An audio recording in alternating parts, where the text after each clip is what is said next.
Hey guys, Justin with JHart Modelworks. It has been another week, and you know what that means. It is time for another bench update on the Revell 1970 Pontiac Firebird and the Monogram 1969 Dodge Super Bee. Hopefully everybody had a fantastic Thanksgiving. You had lots of delicious food. You got to spend a lot of time with family and friends. Hopefully everyone is having a great weekend. I know it's the holidays and everyone's busy, so we're going to go ahead and get this camera flipped around and get right to it.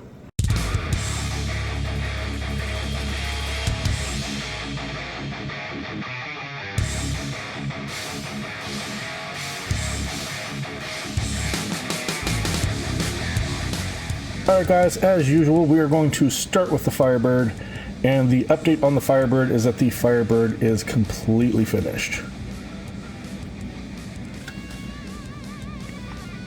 We have our registration sticker showing that we completed this one in November of 2024. But that is about the extent of what we're going to go into on this one, as we are going to do a model cars and coffee video on this for the finale. If everything goes well, that should be coming out this Sunday. If everything doesn't quite go as well as planned and I don't get it edited in time, then it'll come out next Sunday. But that one is wrapped up and I'm really happy with how it turned out. Alright, moving on to the Super Bee. The interior, I would say, is about 95% finished. So our seats are from Black Box STL off of Colts 3D. I really like the pattern on these, and it's fairly close to the pattern on the original kit seats, but the seats themselves are so much nicer than the kit seats, so I think those tie in together really well.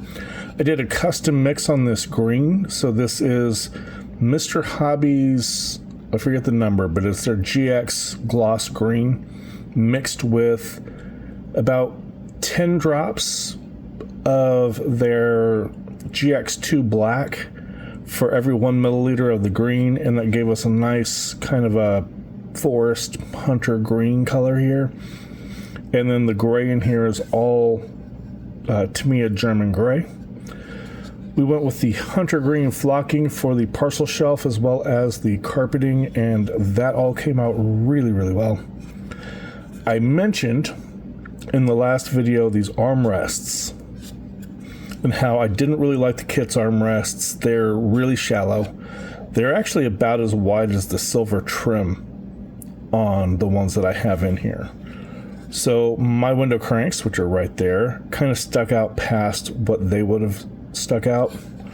So I shaved them off like I mentioned in the last one, and I made my own armrests complete with the little door handles. Those went in and they look really good.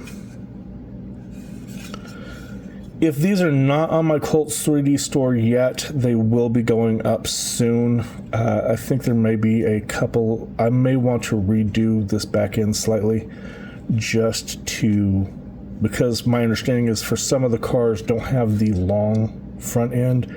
In fact, my understanding is this car didn't, but I didn't know that before I built them, and that they were the same size front to back. So some of the cars have long ones, some of them don't, and I want to go ahead and modify these or make a version of these that includes the notch for the handle for the fronts. But yeah, all of that looks really good. The shifter.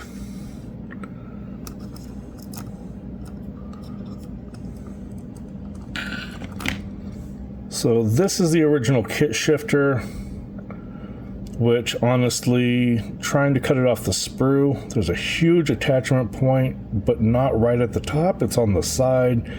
It kind of messes all that up, and then the boot just looks kind of like a blob. It's pretty much terrible. I have gone in and 3D modeled my own shift boot, and the trim ring is modeled up as a separate part so that I could spray the trim ring in a bright silver. I want to say that's sparkling silver from Tamiya. It may be Mr. Hobby Chrome, and then the boot is just Mr. Surfacer 1500 black. The post came from a sewing pin. You know, I have a tendency to use those, but the actual shift knob itself, let's see if we can zoom this in. So that shift knob itself, I 3D printed off. There's a Norse skull shift knob, a 1-to-1 size shift knob that has all sorts of like patterning all over the actual surface of the skull. So I grabbed it and then I scaled it down so that would go on there. I thought that would just be kind of a fun touch.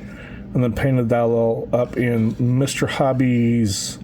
I forget which green it is, but they've got a metallic green and then a clear green, and you do them both together and you get you this real cool kind of anodized, almost a candy but not glossy enough for a candy look. So I thought that was pretty cool. Our steering wheel, we went with a 3D printed billet steering wheel. There is a decal that we're going to put right here in the center of that, but I just have not gotten to doing the decals yet.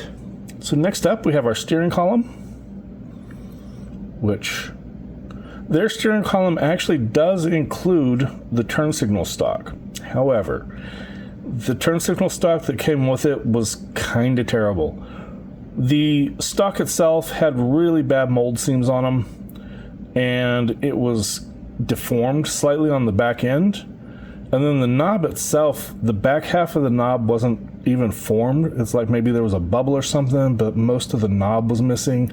So I just cut it off, and then I took a #1 insect pin with the black plastic heads on them, and I chucked that up into my drill. I took a 240 grit sander, the metal sander from Display, and I just shaped it to get that knob that I wanted, and then I pressed just flat against the top until it ground down the entire top of the ball, just to the point where it would show that little silver dot there, and I thought that looked really cool. And then I just trimmed it down, drilled out the side where I had cut off the original, and just glued it into place, and that looks a lot better than the original. And that's going to take us to the dashboard. And the dashboard is the part that we are currently waiting to finish up. So when I was painting this, I originally did the whole thing in the German gray, and I did this section down here in black, which was pretty much the front panel on here would have been black on a lot of these cars, at least according to all the reference photos that I've seen. I've drilled out all the holes for all of our gauges, did some silver trim in there, kind of detailed out the radio, and I was looking at it, and I had it sitting in here, and it looked pretty nice in the German gray. But when I put it into the car for a test fit with that giant black hood, the gray was just too bright. It contrasted. It didn't look as well. So I was then thinking about maybe doing it in the dark green. I didn't spray it in the dark green, but I was looking, and I thought that the dark green would kind of take over and would make the primary color for the interior the dark green, instead of that being the accent color and the gray being the primary color. So I went ahead, I talked to Chris over at CD Scale Models, asked his opinion. He agreed with me that he thought the black would be better for the dashboard, at least the top of the dashboard. So we did do the top of the dashboard in black, and then we left the rest of this in that German gray. Looks fantastic. I'm very happy with it. I've got a Top Studio rivet down here for the button for the glove box. My 3D printed up ignition switch down there. All that looks really good. I just need to do the decals onto the clear acetate and get those lined up correctly and get everything in place, and then the dash will be done. We can get the dash in the interior tub, and then we can start working on the glass, the headliner, and getting all that wrapped up so that we can get, hopefully soon, get everything kind of put together and married up with the chassis, the interior, and the body. So that's going to be a wrap for this video, guys. Thanks for hanging out with me. I always appreciate you watching the videos and supporting the channel, and I will catch you guys on the next one.